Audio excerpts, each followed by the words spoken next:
اللہ رب العزت نے یہ عظیم الشان مہینہ ہمیں جو عطا کیا ہے، یہ اللہ سے خوب اپنے تعلق کو بنانے کا مہینہ ہے، یہ ایک تبدیلی کا مہینہ ہے۔ نحمدہ و نصلی علی رسولہ الکریم، اما بعد فاعوذ باللہ من الشیطان الرجیم، بسم اللہ الرحمن الرحیم۔ قال اللہ تبارک و تعالی فی کلام الحکیم والفرقان المجید، یا ایھا الذین آمنوا کتب علیکم الصیام کما کتب علی الذین من قبلکم لعلکم تتقون۔ وقال النبی صلی اللہ علیہ وسلم،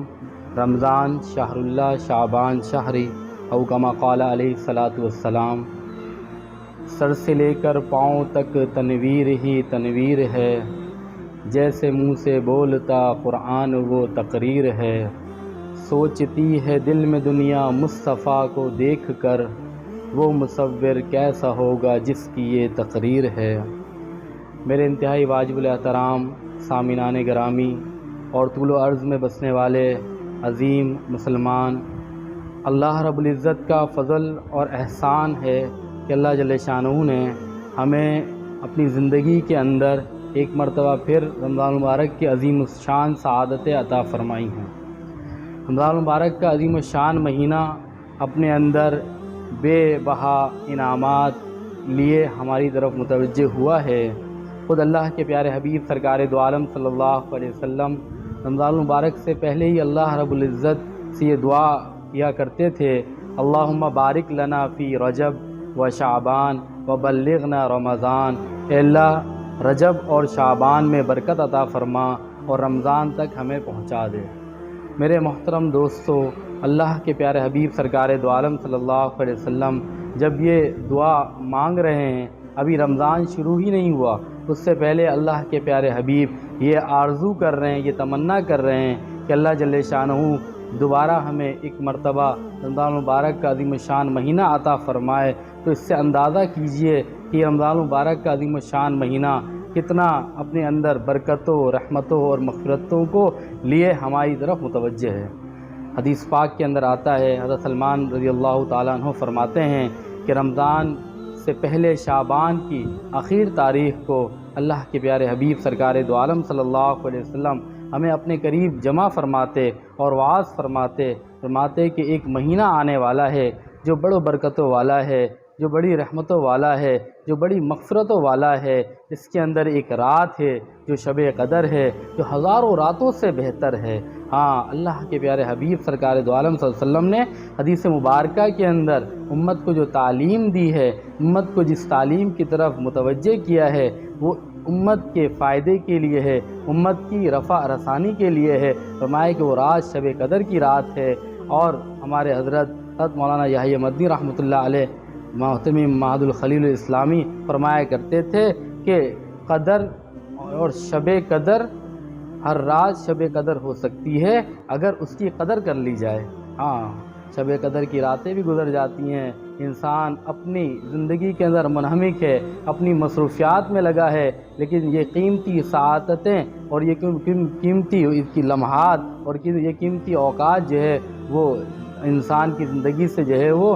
جا رہے ہیں۔ تو میرے محترم دوستو، اللہ کے پیارے حبیب سرکار دو عالم صلی اللہ علیہ وسلم نے جو اہمیت رمضان مبارک کی بتائی ہے، اور جو اللہ نے خود فرمایا ہے، اللہ نے نماز کا بدلہ جنت رکھا ہے، زکوٰۃ کا بدلہ جنت رکھا ہے، حج کا بدلہ جنت رکھا ہے، لیکن اللہ نے رمضان اور روزے کا جو بدلہ رکھا ہے، اللہ فرماتے ہیں انا اجزا بھی، میں خود اس کا بدلہ ہوں۔ تو یہ بندہ مومن کے لیے ایک شرف کی بات ہے، ایک انعام کی بات ہے کہ اللہ خود کہہ رہا ہو کہ میں اس کا بدلہ ہوں، میں اس کو انعام اور اکرام دوں گا۔ اس سے بڑی اعزاز یہ اور کیا ہوگی بندہ مومن کے لیے؟ اور بندہ مومن کو چاہیے کہ وہ اس بات کی فکر میں لگ جائے کہ کہیں ایسا نہ ہو کہ رمضان مبارک کا عظیم الشان مہینہ ہم سے رخصت ہو جائے۔ اس کے اندر جو اللہ نے برکتیں رکھی ہیں، جو اللہ تعالیٰ نے اس کے اندر خیرات اور مغفرتیں رکھی ہیں، وہ ہم سے نکل جائے اور آدمی پھر دانت بھیجتا رہ جائے، ہاتھ مسلتا رہ جائے، ایڑیاں رگڑتا رہ جائے، لیکن ہاتھ میں کچھ نہ آئے۔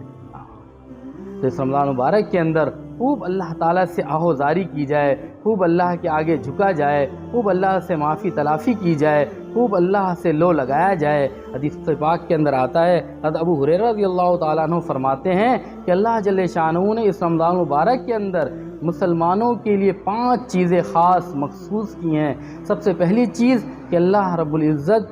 کے نزدیک بندہ مومن کے منہ کی جو بدبو ہے وہ مشک سے زیادہ جو ہے معطر ہے۔ یہ اللہ کی محبوبیت، یہ اللہ تعالیٰ کے اپنے بندے سے تعلق کی کیا واضح اور شاندار دلیل اور مثال ہے کہ اللہ اپنے بندے سے کتنی محبت کرتے ہیں کہ اس کے منہ کی جو بدبو ہے، جو کہ ایک انسان کو اس سے کراہیت آتی ہے، لیکن چونکہ اس نے روزہ رکھا ہے، وہ اللہ کے لیے بھوکا ہے، اس کھانے سے رکا ہوا ہے، پینے سے رکا ہوا ہے، غلط باتوں سے رکا ہوا ہے، حلال چیزوں سے بھی رکا ہوا ہے جو کہ عام دنوں میں اس کے لیے جائز تھی، حلال تھی، لیکن رمضان مبارک کے اندر جو حلال چیزیں کھانے پینے کی چیزیں ہیں اور دوسری جو چیزیں ہیں ان سے بچا ہوا ہے، اس سے بھی رکا ہوا ہے، تو اللہ جل شانہ اس کا انعام یہ فرما رہے ہیں۔ اللہ فرماتے ہیں کہ اس کے منہ کی جو بدبو ہے وہ اللہ کے نزدیک مشک سے بھی زیادہ جو ہے وہ پسندیدہ ہے۔ اس کے ساتھ ساتھ دریا کی جو مچھلیاں ہیں وہ اس بندے مومن کے لیے، اس صائم کے لیے، اس روزے دار کے لیے دعائیں مغفرت کرتی ہیں۔ ہاں، جنت اس کے لیے آراستہ کر دی جاتی ہے۔ ہاں، ہر طرف جو شادیانے بج رہے ہوتے ہیں کہ یہ بندہ صائم ہے، اس کے لیے ایک دروازہ اللہ جل شانہ نے مخصوص کر رکھا ہے جس سے روزے دار جو ہے وہ جنت میں جائیں گے۔ ہاں، اللہ تعالیٰ جو ہے وہ اس روزے دار کے لیے مغفرت کا اعلان کر دیتے ہیں، معافی تلافی کا اعلان کر دیتے ہیں۔ یہ ایسا ہو جاتا ہے جیسے کہ کمثل المولود، نومولود بچہ، ہاں جیسے پیدائشی بچہ ہوتا ہے، اس کے سینے پہ، اس کے جسم پر، اس کے چہرے پر کسی قسم کا نہ کوئی داغ ہوتا ہے، نہ کوئی دھبا ہوتا ہے، نہ کوئی الزام ہوتا ہے، نہ کوئی اعتراض ہوتا ہے۔ کاللواحۃ صافیہ، اس کے سینے کی جو تختی ہے بالکل صاف ستھری ہوتی ہے اور وہ بالکل صاف ستھرا ہو کر اللہ کے حضور جو ہے وہ پیش ہوتا ہے۔ کس کی برکات سے؟ اس رمضان مبارک کی برکات سے۔ جو آدمی بھوکا رہتا ہے، پیاسا رہتا ہے اللہ کی رضا کے لیے۔ ہاں، اللہ جل شانہ نے یہ اتنی فضیلتیں اللہ کے پیارے حبیب کے ذریعے امت تک منتقل کی ہیں کہ امت جو ہے اس کی اہمیت کو پہچانے۔ رمضان مبارک کا جو عظیم الشان مہینہ ہے، اس کے اندر حدیث پاک کے اندر آتا ہے، کعب بن عجرہ کی روایت ہے، فرماتے ہیں کہ اللہ کے پیارے حبیب سرکار دو عالم صلی اللہ علیہ وسلم نے ممبر کی پہلی سیڑھی پہ قدم رکھا، فرمایا آمین، دوسری پہ قدم رکھا، فرمایا آمین، تیسری پہ قدم رکھا، فرمایا آمین۔ صحابہ کرام رضی اللہ تعالیٰ عنہم اجمعین نے جب یہ سارا ماجرا دیکھا اور فرمایا کہ آج ہم نے کوئی ایسی چیز دیکھی اور ایسی چیز سنی جو اس سے پہلے ہم نے نہیں سنی تھی، تو اس کی وجہ دریافت کرنے پر اللہ کے پیارے حبیب سرکار دو عالم صلی اللہ علیہ وسلم نے فرمایا کہ جبرائیل آئے تھے اور وہ فرمانے لگے کہ ہلاک ہو جائے، بعودا ہلاک ہو جائے من ادرک رمضان، ایسا آدمی جو رمضان کا مہینہ پائے اور لم یغفر لہو، اس کی مغفرت نہ ہو۔ ہاں اللہ کے نبی نے فرمایا کیونکہ رمضان ایسا آدمی ہلاک ہونے ہی کا مستحق ہے۔ اللہ کے نبی فرمایا فقلت آمین، میں نے کہا آمین، ہاں ہلاک ہی ہو جائے۔ کیونکہ اللہ رب العزت نے رمضان مبارک کے اندر ایک ماحول بنایا ہوا ہے، ہر آدمی کی طبیعت دین کی طرف چل رہی ہے، جو نہیں چاہتا ہے اس کی بھی طبیعت جو ہے وہ دین کی طرف چل رہی ہے، خود بخود جو ہے وہ قدم مسجد کی طرف اٹھ رہے ہیں، خود بخود ہاتھ جو ہے وہ جیب کی طرف جا رہے ہیں کہ اللہ کے لیے کچھ خرچ کر دیا جائے، خود بخود طبیعت کے اندر نرمی آ جاتی ہے، خود بخود انسان جو ہے وہ لوگوں پر جو ہے وہ اپنے مال کو، زر کو خرچ کر رہا ہے۔ چاروں طرف اللہ نے جو ہے ایک سما بنایا ہوا عبادات کا، اس کے باوجود بھی اگر کوئی اللہ کی اس عطا سے حاصل نہ کرے، اس عطا کو اگر نہ لے، اللہ کی اس دین سے اگر جو فائدہ نہ اٹھائے، تو یہ بڑی ناقدری کی بات ہے۔ اللہ کے پیارے حبیب نے فرمایا کہ ایسا آدمی ہلاک ہی ہو جائے، ایسا آدمی ہلاک ہی ہو جائے۔ تو میرے محترم بھائیوں، دوستوں، بزرگوں اور پوری امت جو اس میری بات کو سن رہے ہیں، میرے پیغام کو طول و عرض میں جو سن رہے ہیں، ان کے لیے یہی پیغام ہے کہ رمضان کے اندر کچھ اتنی عبادت کر لی جائے، کچھ اتنا اللہ کے آگے آہوزاری کر لیا جائے کہ ہماری جبڑے جو ہیں وہ تھکنے لگ جائیں، ہماری کمر جو ہے وہ دکھنے لگ جائے۔ اللہ نے ہر چیز کے اندر تاثیر رکھی ہے۔ نمک کے اندر تاثیر ہے کہ وہ چیزوں کو نمکین کر دیتی ہے، برف کے اندر تاثیر ہے کہ وہ چیزوں کو ٹھنڈا کر دیا کرتی ہے، چینی کے اندر تاثیر ہے کہ وہ چیزوں کو میٹھا کر دیا کرتی ہے۔ تو نیکی اور بدی کے اندر بھی اللہ جل شانہ نے ایک تاثیر رکھی ہے۔ نیکی کی تاثیر یہ ہے کہ وہ انسان اور بندہ مومن کی زندگی کے اندر ایک راحت پیدا کر دیتی ہے، ایک فراوانی پیدا کر دیتی ہے، دل و دماغ کو کشادہ کر دیتی ہے۔ اور بدی کی تاثیر یہ ہے کہ انسان اندھیریوں کے اندر چلا جاتا ہے، نہ اس کو پھر حلال اور حرام کی تمیز رہتی ہے، نہ اس کو پھر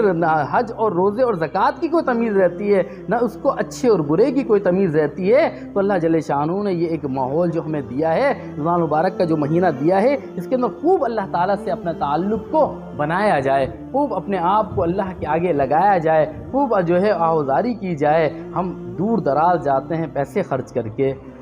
حج کرتے ہیں، عمرے کے لیے جاتے ہیں، اس کی کیا وجہ ہے جانے کی؟ دعا تو یہاں بھی مانگی جا سکتی ہے، لیکن وہاں عرفات میں، کوئی مزدلفہ میں، کوئی منی میں، مسجد نبوی میں حاضری دیتے ہیں، اور مزدلفہ میں جاتے ہیں، عرفات میں ہاتھ اٹھا کر، جھولی پھیلا کر جو دعائیں کرتے ہیں، وہ دعا تو ہم یہاں بھی کر سکتے ہیں، لیکن وہاں جانے کی اصل وجہ، اس کی علت اور لاجک یہ ہے کہ وہ جگہ جو ہے وہ مقدس ہیں، وہ ارض مقدسہ ہیں، وہاں پر جب جا کر اللہ کے آگے بیت اللہ کے سامنے کھڑے ہو کے جب آدمی اپنی حاجت کو اللہ کے حضور رکھتا ہے تو اللہ تعالیٰ اس کی حاجت کو جو پوری کر دیتے ہیں۔ مسجد نبوی کے آگے جب کھڑے ہو کر ہم درود و سلام پڑھتے ہیں اور اپنے جو ہے وہ اپنے لیے اور امت کے لیے جب ہم دعائیں کرتے ہیں ان مقدس زمین پر، تو اللہ جل شانہ ہماری دعاؤں کو، ہماری مشکلات کو حل کر دیتے ہیں۔ تو اللہ جل شانہ نے جس طرح زمین کے اندر تاثیر رکھی ہے، اسی طرح اللہ نے مہینوں کے اندر بھی تاثیر رکھی ہے۔ یہ وہ مہینہ ہے جس میں انوارات کی برسات ہی برسات ہے، اور دن کے اندر الگ انوارات اللہ کی طرف سے انوارات کی برسات ہے، رات کے اندر الگ اللہ کی طرف سے جو رحمتوں کا نزول ہے، تحفے اور تحائف کا نزول ہے۔ اللہ فرماتے ہیں آسمان دنیا میں آ کر، ہے کوئی مجھ سے مانگنے والا کہ میں اس کی مراد کو پورا کروں؟ آج ہر انسان محتاج ہے، ہر انسان ضرورت مند ہے، کوئی ایسا دنیا کے اندر انسان نہیں ہے میرے محترم سامعین کہ جو یہ کہے کہ میں مطمئن ہوں، مجھے کسی چیز کی کوئی ضرورت نہیں، ایسا نہیں ہے، بلکہ ہر انسان کسی نہ کسی پریشانی میں گرفتار ہے، کسی نہ کسی تکلیف میں کا شکار ہے، کسی نہ کسی آفت اور میں مبتلا ہے۔ ان سب چیزوں سے بچنے کے لیے ضروری یہ ہے کہ ہم ان ایام کی، ان اوقات کی قدر کریں۔ ہاں، جو قدر کرتے ہیں تو اللہ تعالیٰ بھی ان کی قدر کیا کرتے ہیں۔ ہاں، آنکھیں جو دیکھتی تھیں لبوں پہ آ سکتا نہیں، نہ جانے زمانہ کہاں سے کہاں چلا گیا۔ حضرت تھانوی رحمۃ اللہ علیہ فرمایا کرتے تھے کہ ہم نے انسانوں کو دیکھا ہے، ہاں کوئی اگر آ کر ہمیں یہ کہے کہ میں انسان ہوں تو ہم اس کو نہیں مانیں گے۔ ہاں، مطلب یہ ہے کہ ہمارے جو اسلاف تھے وہ انہوں نے بڑی ریاضت کی، اس وقت اور اس رمضان کے مہینے کی اہمیت کو پہچانا۔ امام اعظم ابو حنیفہ رحمۃ اللہ علیہ کے بارے میں آتا ہے کہ 61 قرآن ختم کیا کرتے تھے۔ ہاں،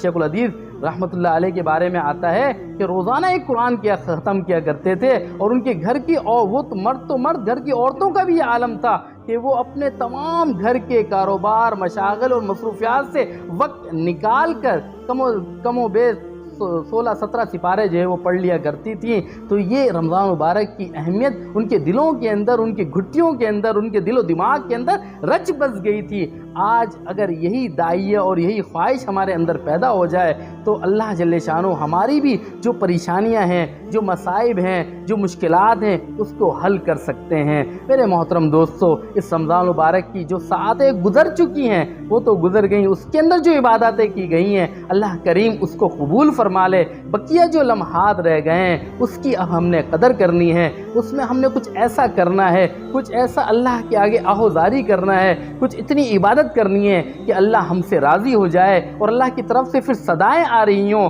فَادْخُلِي فِي عِبَادِي وَادْخُلِي جَنَّتِي، میرے بندوں میں داخل ہو جاؤ، میری جنت میں داخل ہو جاؤ۔ جب اللہ کی طرف سے صدا آ رہی ہو، اور جب اللہ اپنے بندوں میں داخل کر رہا ہو، جب اللہ اپنی جنت میں داخل کر رہا ہو، تو پھر خوشی کا کیا ٹھکانہ؟ پھر خوشی تو انسان کو، اصل خوشی یہی ہے کہ اللہ کی رضا انسان کو مل جائے۔ تو اس رمضان مبارک کے اندر ایک تو اعمال کو اپنے لیے، اپنے جو ہے وہ جسم کا حصہ بنانا ہے۔ جس طریقے سے ہم نے سونا، اٹھنے بیٹھنے کو اپنے لیے جزء لازم سمجھا ہوا ہے، اسی لیے 5 وقتہ نماز کو اپنے جزء لازم سمجھنا ہے، اپنے جسم کا حصہ بنانا ہے، عبادات کو، قرآن کی تلاوت کو کرنا ہے، اسی طریقے سے ذکر و اذکار کو کرنا ہے، اور خوب جو ہے وہ تقوی اور طہارت والی، جیسے کہ میں نے آیت پڑھی اس کے اندر حکم کیا ہے کہ روزے کا جو اصل فلسفہ ہے وہ ہے ہی تقوی، اللہ کا خوف۔ جس کے دل کے اندر اللہ کا خوف پیدا ہوگا، 2 چیزیں ہیں، انسان کسی بھی کام کو 2 صورتوں میں کرتا ہے، ایک ہے خوف اور دوسری ہے محبت۔ اللہ کا خوف اگر پیدا ہو جائے اور اللہ کی محبت دل کے اندر گھر کر جائے تو پھر کوئی کام سر کرنا کسی کے لیے کوئی مشکل نہیں۔ کیا خوب کہا، محبت کی تجلی سے کدورت دور ہوتی ہے، محبت وجہ تسکین دل رنجور ہوتی ہے، کلی بنتی ہے جنت کی جمال حور ہوتی ہے، یہی وہ آگ ہے جو مسکرا کر نور ہوتی ہے۔ اللہ کی اگر محبت دل کے اندر پیدا ہو جائے تو پھر فجر میں اٹھنا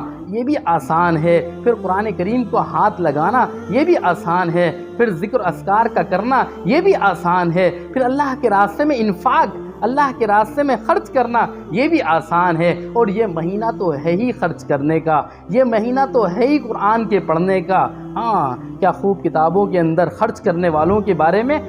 لکھا ہے ایک قصہ کہ عرب کا ایک شہزادہ تھا،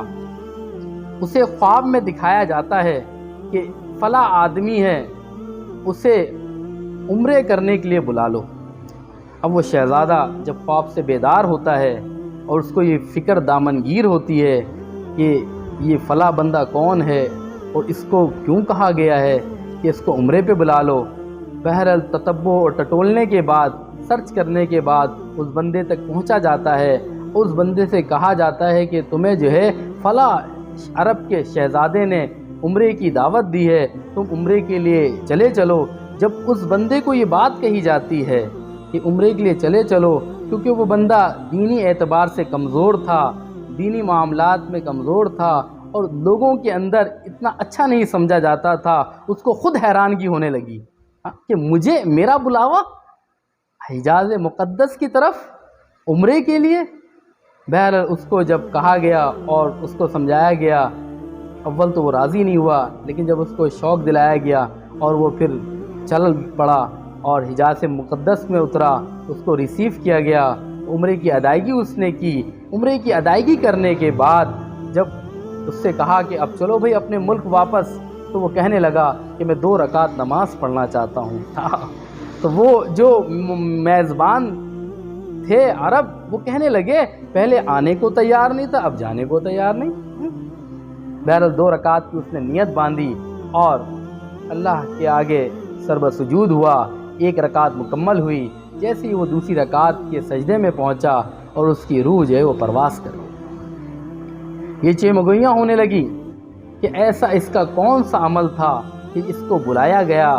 اللہ کے دربار میں اور یہ عمرے کی ادائیگی کروائی گئی، پھر یہ رکوع میں گیا، سجدے میں گیا اور اس کی جان جو ہے اللہ کے حضور پیش ہو گئی۔ معلوم کروانے پر لوگوں سے جب پتہ کیا، اس کے ارد گرد بسنے والے لوگوں سے، کہ اس کا ایسا کون سا عمل تھا، تو وہ کہنے لگے ویسے تو اس کا کوئی اتنا اچھا عمل نہیں تھا، لوگوں میں یہ اتنا مقبول اور معروف تو نہیں تھا، ہاں البتہ ایک بات ہے کہ اس کے پڑوس میں ایک خاتون رہتی ہے، وہ بیوہ ہے، بیکس ہے، مجبور ہے، یہ ہر مہینے اس کے دریچے اور دہلیز پر ایک راشن کی بوری رکھ دیا کرتا تھا، اور وہ جواب میں کہا کرتی تھی کہ اللہ تجھے بیت اللہ کی موت عطا فرمائے۔ ہاں میرے عزیزو، یہ اس کی دعا تھی کہ اس بندے کو جس کو لوگ نامعقول سمجھ رہے تھے، جو لوگوں میں مقبول نہیں تھا، لیکن اللہ کی عند اللہ جو محبوبیت تھی، جو مقبولیت تھی، اس نے اس کو کہاں سے کہاں پہنچا دیا۔ ایک عام آدمی، عام شہر میں رہنے والا،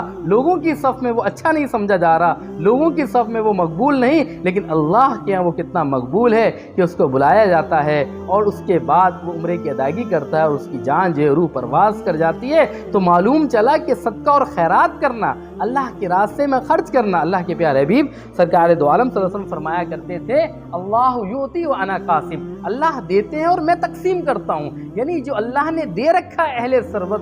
لوگوں کو، مالدار لوگوں کو، تو وہ دیا ہی اس لیے تاکہ اس کو اللہ کے راستے میں خرچ کیا جائے، تاکہ اس کو جو ہے وہ اللہ کے بندوں پر خرچ کیا جائے، اور خرچ کرنے سے اللہ جو ہے وہ دگنا اور تگنا کرتے ہیں، اللہ اس کے اندر کمی نہیں کرتے۔ رمضان مبارک کے اندر خوب ایک تو عبادات کا اہتمام کیا جائے، خرچ کرنے کا اہتمام کیا جائے، اور اس کے ساتھ ساتھ والدین کی قدردانی کی جائے، اس کے ساتھ ساتھ رمضان مبارک کے اندر خوب اللہ تعالیٰ کے آگے آہوزاری کی جائے، کلمہ طیبہ کا اہتمام کیا جائے، استغفار کا اہتمام کیا جائے، اور اس کے ساتھ ساتھ اللہ تعالیٰ سے مغفرت مانگا جائے، اللہ سے جنت مانگی جائے، ہاں اللہ سے جنت کا سوال کیا جائے اور دوزخ سے معافی مانگی جائے، دوزخ سے پناہ مانگی جائے۔ رمضان مبارک کیا عظیم الشان مہینہ یہ چل رہا ہے، اپنے اختتام کی طرف ہے۔ اب اس میں ہم